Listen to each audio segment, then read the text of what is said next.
Hello everyone, welcome. In the earlier modules, you have studied about reinforcement, and this is the second part you'll be studying in the third module of OB. The second part is about learning and reward systems. Under learning, you'll study different kinds of learning and reward systems, different kinds of reward systems. So let's get started to learn learning and reward systems in this class. First, we have observational learning. What is observational learning? It describes the process of learning through watching others. If you learn anything by watching others, by observing others, that itself is called observational learning. Retaining the information and then later replicating the behavior that we are observed. If somebody is doing something, what do? We watch, we observe, we retain the information, and then we replicate the same observation what we did. That's called observational learning. It is also sometimes referred as shaping, modeling, and vicarious reinforcement. An example being quoted here: if a child watches his mother folding the laundry, he later picks up some clothing and imitates folding the cloths. If a child watches his mother doing something, he will watch, that means observe, then retain the same kind of information and also imitates. It's the same way. So a child behavior or a child learning is called as observational learning. There are four stages of observational learning. The first one is attention. The second one is retention. The third is production. And the fourth is motivation. What do we do when we are into the observational learning? We give attention. That means we pay attention. And we retain. That means we keep it in our mind. And then we produce. Whenever the situation comes, we produce. And behind, there is a serious kind of positive or a negative motivation behind doing that kind of behavior. These are the four stages of observational learning. And examples of observational learning include: an infant, a baby, learns to make and understand facial expressions. A child learning to chew its food. These are the examples of observational learning. Next we have here is called cognitive learning. As I have told you, cognitive means it is on the brain, the mental process. Yeah. So what is cognitive learning? It's a style of learning that focuses more effective use of the brain. If you are more effectively using the brain to learn something, that's called cognitive learning. It's a process of gaining knowledge and understanding through the senses. You feel heat, you feel cold, you feel warmth, you feel hungry, you feel thirsty. These are might be through the sense, through an experience, or through a thought. If you're learning something, that's called cognitive learning. And this theory of cognitive learning merges cognition and learning together, explaining to different processes involved in learning effectively. That's called cognitive learning, where you focus more effective use of the brain. What are the elements? Elements of cognitive learning. First one is comprehension. You need to understand the reason for learning. Without understanding the reason for learning, you can't learn anything. Next is memory. You must keep that whatever you have learned in your memory. The third one is application. Whenever it comes to you, it stands on you. You must apply that the same way as you have learned. So the first one is comprehension, second one is memory, and the third one is application. These are the elements of cognitive learning. What are the benefits? You are enhancing your comprehension.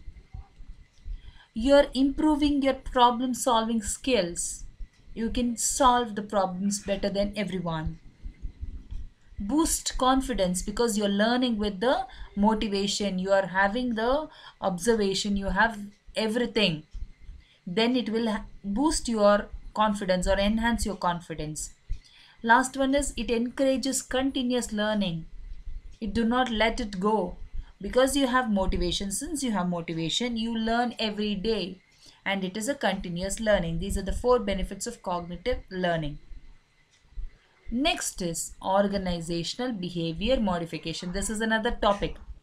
In simpler words, it is called as OBM, or in the other way, it is also called as behavior modification. It's very popular in terms of OB. It makes use of various reinforcements to influence the behavior of individuals. It is derived and developed from the work of B.F. Skinner. This technique helps the managers in modifying or eliminating undesirable behavior and replacing it with the behavior that is more compatible with goal attainment.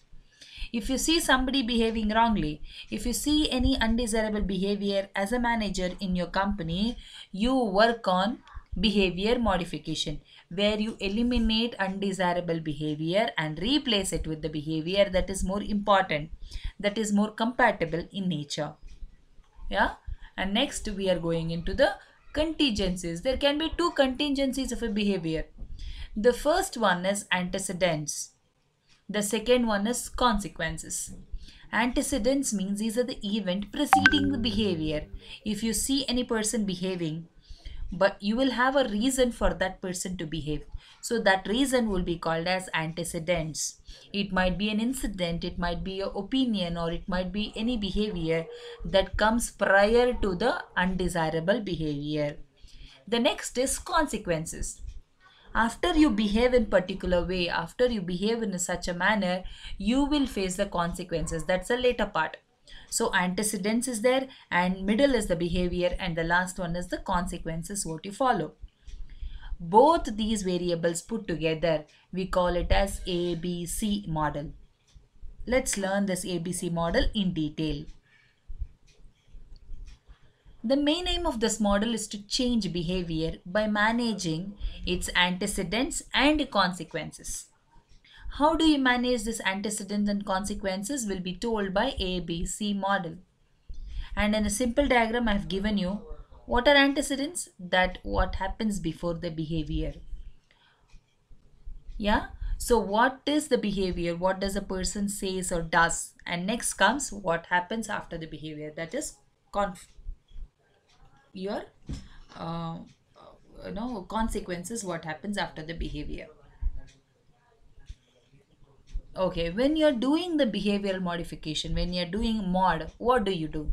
The first point, wherever you're there, you're identifying such undesirable or distinguishing between the desirable or undesirable behavior in the point of view of an organization. Not in the point of view of a person, not in the point of view of a manager. You're doing it in the point of view of an organization. First you distinguish. Next you measure, because desirable behavior will not be such critical every time. Desirable behavior will have its size and shape. So whenever you find any undesirable behavior which is undesirable in nature, which is very crucial, you measure the frequency. Next is about analysis. What do? You carry on the functional analysis of the behavior that requires modification.